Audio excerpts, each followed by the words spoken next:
2006 típínlẹ̀ Ògùn tó gbàlejò ẹ̀ fún ìgbà àkọ́kọ́ ńbẹ̀. Ẹ wá máa wá gbọ́, a gbìyànjú, a tiraka, a ṣe gbogbo ẹ̀ lọ́tùn-ún lósì, ipò kẹta la rí mú. Kẹ́tẹ́kẹ́tẹ́ kú ìsópin tì ló yẹ kó lójú òkú bèbí ṣẹ́jú, ipò kẹta la rí mú. Ìpínlẹ̀ Delta náà ló tún jagbà mọ́ a lọ́wọ́. Ìpínlẹ̀ Delta ló jagbà, Abẹ́dó ni ẹnìkan ló jagbà mọ́ a lọ́wọ́ nú àwọn méjèèjì. Ó yẹ kó wáyé lọ́dún 2008 ṣùgbọ́n kò lè wáyé lọ́dún 2008 torí pé ìpínlẹ̀ Kaduna tán láwọn ó gbàlejò wọ́n ń sun àwọn náà ò tí ì ṣetán. Gbogbo àwọn ohun èlò tó yẹ kán lò, facilities là ń pè é, all the sporting facilities tó yẹ kán lò ń bẹ̀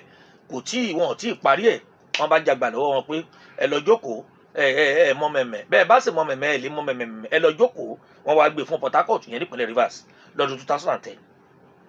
Lọ́dún 2010 yẹn ọ̀pọ̀lọpọ̀ àwọn ìpínlẹ̀ wọ́n bá ti gbórí wọlé. Tẹ́ ẹ̀ bá gbàgbé pé Port Harcourt tá a wí yìí wọ́n ti gbàlejò ẹ̀rí tẹ́lẹ̀tẹ́lẹ̀, ìgbà ẹlẹ́ẹ̀kejì làwọn náà ni wọ́n ń gbàlejò ẹ̀yẹ lọ́dún 2010. Ọ̀pọ̀lọpọ̀ àwọn èèyàn ni wọ́n wà ńbẹ̀ lónìrànràn, ṣùgbọ́n o ìpínlẹ̀ Ògùn náà tún pẹ̀lú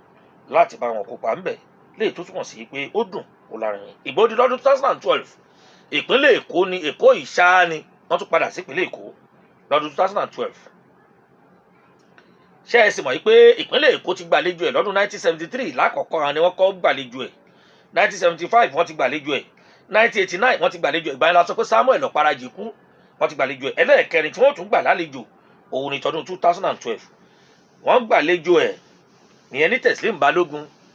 Òun ni wọ́n ti ṣe gbogbo àwọn ohun tí wọ́n ṣe ń bẹ̀, léyìí tó túmọ̀ sí pé ọ̀pọ̀lọpọ̀ àwọn èèyàn ó gbórí wọlé. Ìgbó di lọ́dún 2018.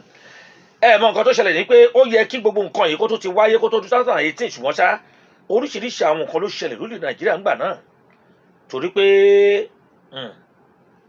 bẹ́ẹ̀ bá gbàgbé ó yẹ kí Calabar ló yẹ kó ti wáyé ní Cross River State, ìyẹn ní 2014. Lẹ́yìn 2012 Calabar ló yẹ kó ti wáyé ṣùgbọ́n wọn múra lẹ̀ náà ni wọn múra, àti orílẹ̀-èdè Nàìjíríà náà ní nǹkan tí wọ́n fẹ́ ṣe. Ó wá di lọ́dún 2018 ìlú Àbújá òun la tún padà sí tá a lọ ṣe ayẹyẹ. Lọ́dún 2020 Benin City nípínlẹ̀ Edo àwọn ni wọ́n mọ̀ gbàlejò ẹ̀ ní Benin City fún ìgbà ẹlẹ́ẹ̀kẹta. Òun ni Benin ni wọ́n gbàlejò ẹ̀. Bẹ́ẹ̀ bá sì gbàgbé wípé wọ́n ti gbàlejò méjì tẹ́lẹ̀tẹ́lẹ̀ kó tó di pé wọ́n wá gbàlejò ẹ̀ lẹ́lẹ́ẹ̀kẹta. Ìgbó di lọ́dún 2022 ó di ẹlẹ́ẹ̀kọkànlélógún òun ló dì ń gbà náà pé à ń ṣe eré ìdárayá yìí tó jẹ́ ti National Sports Festival. Ó di ẹlẹ́ẹ̀kọkànlélógún 21st edition. Ìpínlẹ̀ Delta ló gbàlejò ẹ̀, Asaba ló sì ti wáyé nípínlẹ̀ Delta. Tó kọ́lọ́run kó ṣàánú wa ni o. Ẹni tó gbàlejò ẹ̀ náà ló gbégbá orókè, ẹni tó gbàlejò ẹ̀ náà òun náà ló gbégbá orókè, ìyẹn ìpínlẹ̀ Delta, tó sì jẹ́ pé àwọn tó kù wọ́n ń tẹ̀lé wọn. Èmi tí ń tòótọ́ ìpínlẹ̀ Delta ló wá lọ́dún 2006 tí ìpínlẹ̀ Ògùn tó gbàlejò ẹ̀ tán wọ́n wá gbá lójúmọ́lé. Wọ́n tún ti dé lọ́dún yìí o, ṣáàwà máa wò wọ́n ràn bẹ́ẹ̀ torí pé ìpínlẹ̀ Delta òun ni defending champion lọ́wọ́ yìí. Olóyè jẹ́ pé bẹ́ẹ̀ wọ́n bá dé pápá àṣeré wa lánàá ń ṣe wọ́n ru kọ́ọ̀pù lórí báyìí, òní ó mà sí ó bọ́ àgbà kọ́ọ̀pù yìí lọ́yìn. Àá fi wọ̀nyí pé ìpínlẹ̀ Ògùn lẹ́wà máa lo tògùn náà kò sún tà lé lọ. Àá jẹ́ kẹ́ ẹ mọ̀ lọ́dún 2022 ìlú Asaba ló ti wáyé. Ìpínlẹ̀ Delta àwọn ni wọ́n gbàlejò, àwọn náà ni wọ́n sì gbà. Òun ló fi wá jẹ́ kó jẹ́ pé lọ́dún 2024 ìpínlẹ̀ Ògùn òun náà ni wọ́n wá gbé wá. Ó yẹ kó ti wáyé lọ́dún tó kọjá, àwa náà wá ń gbìyànjú àti ṣàwọn kọ̀ọ̀kan náà fi wá sùn. Ṣùgbọ́n mo fẹ́ kí nǹkan kan ó yé wa lánàá gẹ́gẹ́ bí ọ̀kan lára àwọn akọ̀ròyìn eré ìdárayá nípínlẹ̀ Ògùn. Gbogbo àwọn tí wọ́n ṣe àyẹ̀wò rẹ̀ wọ́n ti ṣe àyẹ̀wò wa lórí ìrànràn. Mo wà ńbẹ̀ lánàá láti bí aago 7 lọ́wọ́ àárọ̀ kùtù.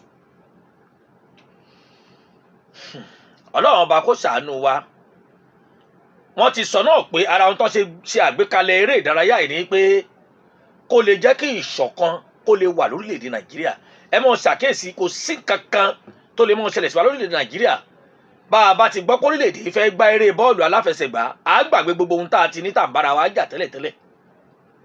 Ìṣọ̀kan tá a fi dira wa lóṣùṣù ọwọ̀, tá a fi parapọ̀,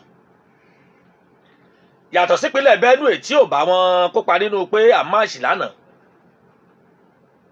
gbogbo àwọn ìpínlẹ̀ tó kù ni wọ́n balẹ̀ sípínlẹ̀ Ògùn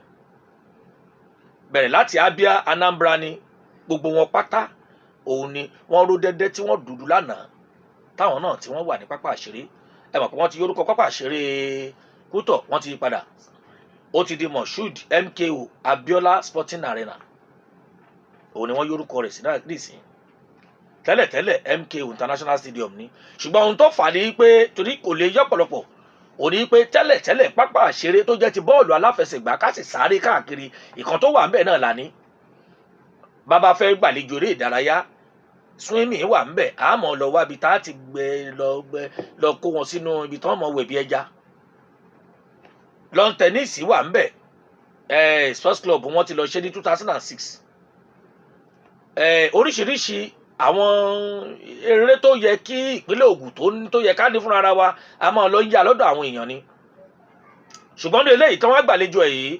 gómìnà ìpínlẹ̀ Ògùn ọmọọba Adédàpọ̀ Olúwaṣeun Abíọ́dún CON pẹ̀lú àwọn ìgbìmọ̀ tí wọ́n ṣe àgbékalẹ̀ ìṣàkóso eré ìdárayá tí ìpínlẹ̀ Ògùn tó ń gbàlejò ẹ̀ wọ́n wá ní àfikà gbogbo ohun táwọn lọ ń yá àwọn òyà mọ́ àfikà àwọn òkọ̀ fúnra wọn bẹ́ẹ̀ èèyàn bá dé pápá àṣeré eléyìí tó wà ń Kútọ̀ ní ìsìn swimming pool ti wà ń bẹ̀ standard one gan Daniel ò tí ì débẹ̀ má lọ wẹ̀ ń bẹ̀ o ó bá ń gbọ́ má lọ wẹ̀ lókun mọ́ má lọ wẹ̀ lókun mọ́ má lọ wẹ̀ ń bẹ̀ o standard swimming pool ni standard one world class òun ló ń bẹ ní pápá àṣírí òun wọ́n ti kọ́ bẹ́ẹ̀ èèyàn bá dé Aláké Sports Center níjẹ̀jà èèyàn mọ̀ lanu ni yóò mọ̀ rò pé bóyá Abẹ́òkúta lòún wà ní àbí ìpínlẹ̀ Ògùn lòún wà no it can't be Ogun State irọ́ ló pa Ògùn ni o ní tó ń pè nìyẹn pé irú ìjọba àmì tó bá tún dé kán jẹ́ kí continuity kó mọ wà ń bẹ̀ ìyẹn ni ká bẹ àwọn olóṣèlú wa bá a ti ń bá yín sọ yìí àwọn eré ìdárayá ọ̀hún yóò mọ wáyé káàkiri wọn ó sì kabẹ̀ fún yín náà ṣùgbọ́n lánàá igbákejì ààrẹ orílẹ̀-èdè Nàìjíríà aṣòfin àgbà Kasim Shettima àwọn náà wà ń bẹ̀ lánàá ààrẹ tẹ́lẹ̀ rí lórílẹ̀-èdè yìí olóyè Olúṣẹ́gun Ọbásanjọ́ Àrẹ̀mú wọ́n ti láwọn òjẹ́ Matthew mọ́ agbowóde ní jẹ́ bẹ́ẹ̀ wọ́n wà ń bẹ̀ olórí ilé ìgbìmọ̀ aṣòfin ti àwọn aṣojú l'Àbújá tẹ́lẹ̀ rí Right Honourable Sàmúrò Ọládìméjì Bánkọ́lé àwọn náà wọ́n wà ń bẹ̀ lánàá gómìnà tẹ́lẹ̀ rí nípínlẹ̀ Ògùn Akínrọ́gun Olúṣẹ́gun Ọ̀ṣọ́bà wọ́n wà ń bẹ̀ olúwo gbogbo ìlú ọba ará ọba ọba àmùdé ọmọ tagbáta ọmọ lẹkọlẹrù lọba ọmọ yíwọn ẹlẹ ọmọ yìnwẹ òde wọ́n bẹ ń bẹ̀ lánàá gómìnà tẹ́lẹ̀ rí nípínlẹ̀ Ògùn tá a lò lókọ́ gbàlejò lọ́dún 2006 Ọ̀túnba Justus Olúgbéngà Daniel wọ́n wà ń bẹ̀ àwọn èèyàn jankan-jankan wọ́n wà ń bẹ̀ ó tún wá dórí Nobel laureate mbó ti mọ̀ ọ̀jọ̀gbọ́n Wọlé Ṣóyínká àwọn náà ń bẹ̀ lánàá wọ́n tẹ bàbá ẹ̀dá tó máa ń ṣeré orí ìtàgé bàbá náà wà ń bẹ̀ lánàá àìmọye àwọn èèyàn tí wọ́n wà ń bẹ̀ tẹ́lẹ̀ mọ̀ aṣòfin àgbà Solomon Ọlámilékan Adéọlá tá a mọ̀ sí Yáyì wọ́n wà ń bẹ̀ lánàá àwọn ọmọ ilé ìgbìmọ̀ aṣòfin wa nípínlẹ̀ Ògùn tó fi dórí ẹni tó jẹ́ olùdarí ilé ìgbìmọ̀ aṣòfin wa nípínlẹ̀ Ògùn Right Honourable Dáìsí Ẹlẹ́mìdé wọ́n bẹ̀ ń bẹ̀ ìgbákejì gómìnà wa àwọn ló ní nǹkan là jẹ́ ó ṣe wà ń bẹ̀ ẹni tó jẹ́ adájọ́ àgbà nípínlẹ̀ Ògùn Máàmí Àrínọlá ṣó mọ̀ wọ́n Mọ́súnmọ́lá Dípẹ̀olú wọ́n bẹ̀ ń bẹ̀ lánàá àwọn gómìnà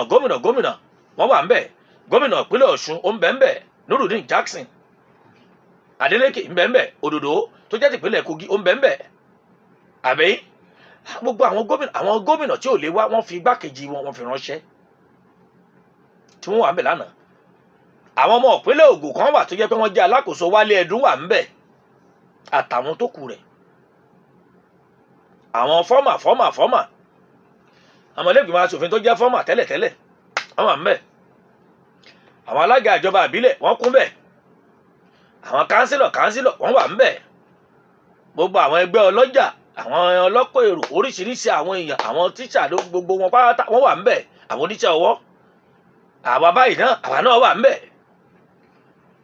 gbogbo èèyàn wá kún bẹ̀rẹ̀ pẹtẹ bó o bá ti pẹ́ ò lè ríbi jókòó àwọn èèyàn ń bẹ̀bẹ̀ láti dúró pàápàá ni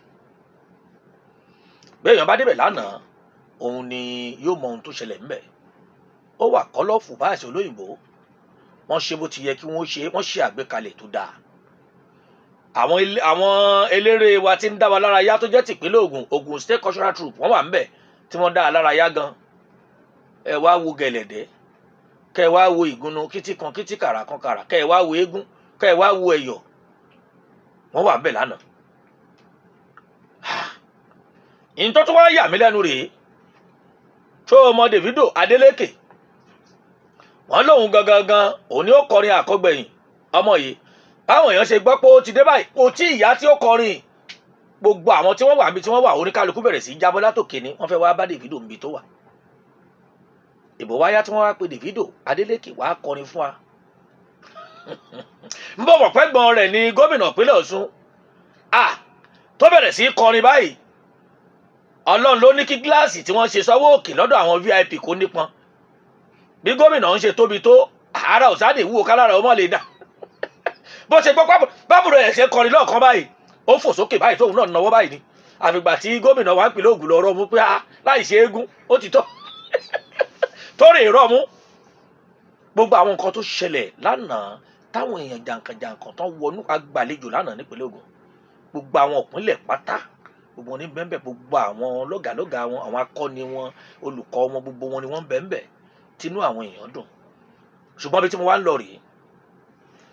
gbogbo àwọn ohun tíjọba ìpínlẹ̀ Ògùn wa tí wọ́n ṣe fún wa yìí ó wá kù lórí àmójútó maintenance torí pé ṣòro wa lórílẹ̀‐èdè Nàìjíríà ní pé a máa ń náwó bó ṣe ń wá ṣùgbọ́n báwo la ṣe ṣe àmójútó gbogbo àwọn sporting facilities eléyìí tíjọba ìpínlẹ̀ Ògùn tí wọ́n ṣe ẹ̀kọ́ fún wa yìí irú swimming pool yẹn kó mọ̀ di pé lọ́la làwọn èèyàn ó bá fi gbọ́wọ́ ẹ̀yìn wọlé táwọn máa sọ pé àwọn fẹ́ lọ swim àná lọmọ kan àwọn ìyá ẹ̀ ló fà lọ́wọ́ ló bá ní mọ́mí àwọn tó sọ ìyá ẹ̀ ló fẹ́ ṣe kí ni irú eléyìí kọ́ ó fẹ́ yóò tẹ̀ sì jẹ́ káwọn tí wọ́n lò kí wọ́n sì lò ná káwá mọ̀ tó bá ṣe sí i ó lóun fẹ́ lọ swim tó ń gbọ́ ọmọ tí rí bó ṣe tẹ́rẹ̀ rẹ mọ́mí I need to swim ṣó wẹ̀ wá láti lé ni ó dẹ̀ ṣe wá jẹ́bẹ̀ ló dẹ̀ fẹ́ swim báwo ni wọ́n ṣe fẹ́ ṣe àmójútó ẹ̀ ìyẹn gangan ló kàn wá because taxpayers money ni owó wa nípínlẹ̀ Ògùn ni owó èmi owó ìwọ ni owó gbogbo wa ni wọ́n ṣe ń gbowó orí lọ́wọ́ tí wọ́n ń yọ owó yẹn ni wọ́n kó jọ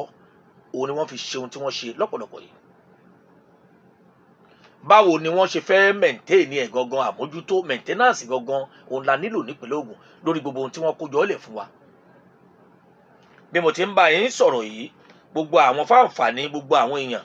eléyìí tó bá jẹ́ pé wọ́n fẹ́ lórí ọ̀fẹ́ láti darapọ̀ mọ́ wọn bí wọ́n bá ti ń ṣeré ìdárayá yìí láti lọ fojú wọn lóúnjẹ káwọn náà wò àwọn ọmọ yín lè wà ń bẹ̀ àwọn èèyàn yín lè wà ń bẹ̀ ẹlòmíì gan ẹni tó ti rí tipẹ́tipẹ́ ó lè pàdé ẹ̀ ṣùgbọ́n kó mọ̀ dàbẹ́ ni pé àwọn náà ṣe nǹkan báyìí mi ò sí ń bẹ̀ bí èèyàn bá dé MKO Abiola tó jẹ́ pápá àṣeré tó wà ń bẹ̀ àwọn eré tí ó wáyé ń bẹ̀ lélẹ́yìí eré sísá gangan athletics pápá àṣeré MKO ní Kútọ̀ ni wọ́n ti ṣe pápá àṣeré MKO òun náà ni wọ́n ti ṣe beach volleyball gangan ṣé àmọ̀ èyí tí wọ́n ń jẹ́ bẹ́ẹ̀ táwọn èèyàn wà lórí iyanrìn táwọn ju bọ́ọ̀lù báyìí pa á máa fọwọ́ gbà àwọn méjèèjì lẹ́mọ̀ fi gbà ní súnmọ́ra ẹ má lọ jọra ẹ lẹ́sẹ̀ lójú ẹ bọ̀ gbà sókè ìyẹn ni wọ́n ń pè ní beach volleyball kíríkẹ́ẹ̀tì MKO Abiola Stadium òun náà nìyẹn náà ni ó ti wáyé kíríkẹ́ẹ̀tì tàwọn odi àwọn aláàbọ̀ ara ibẹ̀ náà ni ó ti wáyé MKO Abiola Stadium òun náà ni handball mo wà ń bẹ̀ lónìí nígbà tí wọ́n ń gba handball ìyẹn ni wọ́n ó ṣe àwọn kékeré kò ní fẹ̀ tó ti football tó jẹ́ ti eré bọ́ọ̀lù aláfẹsẹ̀gbá mo wà ń bẹ̀ ìpínlẹ̀ Èkó àti ìpínlẹ̀ Sákótó àwọn méjèèjì wọ́n kọ́ kojú ara wọn nígbà tí wọ́n ó fi kúrò ń bẹ̀ ìpínlẹ̀ Sókótó ti ní àmì 10